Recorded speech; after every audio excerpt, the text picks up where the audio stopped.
ஒரு முறை இட்லி தோசைக்கு இந்த சட்னி செஞ்சு பாருங்கள், ரொம்ப டேஸ்டியாக இருக்குங்க. இது பேர் பாம்பே சட்னி. வாங்க எப்படி செய்யலாம் அப்படிங்கிறத பார்க்கலாம். ஒரு கிண்ணத்தில் 2 பெரிய ஸ்பூன் அளவு கடலை மாவு எடுத்துக்கோங்க. ஒரு சொம்பு அளவு தண்ணி ஊற்றி நல்லா கரைச்சி எடுத்து வச்சுக்கோங்க. அடுத்தது கடாயில் கொஞ்சமாக எண்ணெய் ஊற்றுங்க. எண்ணெய் காஞ்சதும் ஒரு ஸ்பூன் அளவு சீரகத்தை போடுங்க. சீரகம் பொரிஞ்சதும் ஒரு பெரிய வெங்காயத்தை சின்னதாக கட் பண்ணி அதையும் போட்டு வதக்குங்க. அடுத்தது காரத்துக்கு பச்சை மிளகா சேர்த்துக்கோங்க. அடுத்தது ஒரு பெரிய இஞ்சி துண்டு அதையும் சின்னதாக கட் பண்ணி அதையும் சேர்த்துக்கோங்க. அடுத்தது ஒரு பெரிய தக்காளி அதையும் சின்னதாக கட் பண்ணி அதையும் சேர்த்துருங்க.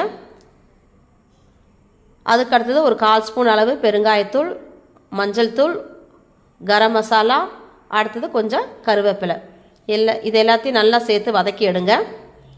அடுத்தது நம்ம கரைச்சி வச்சுருக்க கடலை மாவை அதில் சேர்த்துக்கலாம். இது கொதித்து வரும்போது நமக்கு நல்லா கட்டியாக வந்துடும். அதனால் எக்ஸ்ட்ரா கொஞ்சம் தண்ணி ஊற்றிக்கோங்க.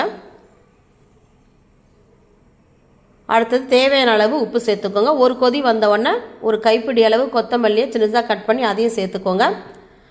கொதிச்சதுக்கப்புறம் இறக்கிட்டு ஒரு ஸ்பூன் நெய் சேர்த்துக்கோங்க. அவ்வளோதாங்க, நமக்கு நல்ல டேஸ்டியான பாம்பே சட்னி ரெடி. உங்களுக்கு பிடிச்சிருக்குன்னு நினைக்கிறேன். பிடிச்சிருந்தால் லைக் பண்ணுங்கள், ஷேர் பண்ணுங்கள், கமெண்ட் பண்ணுங்கள், மறக்காமல் சப்ஸ்கிரைப் பண்ணுங்கள்.